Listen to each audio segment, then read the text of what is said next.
In this video, I'll show you how to use Google Ads to grow your YouTube channel by promoting your videos to the right audience. Start by signing in to your Google Ads account and linking your YouTube channel. Click the Tools and Settings icon, go to Linked Accounts or Data Manager, and select YouTube.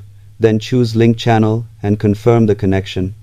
This allows Google Ads to access your videos and track engagement from your campaigns. Next, click Create Campaign and select the video campaign type.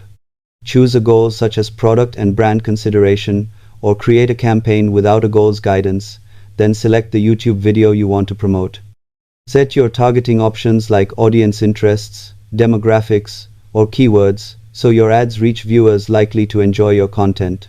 Finally, define your budget and bidding strategy, review the preview, and launch the campaign.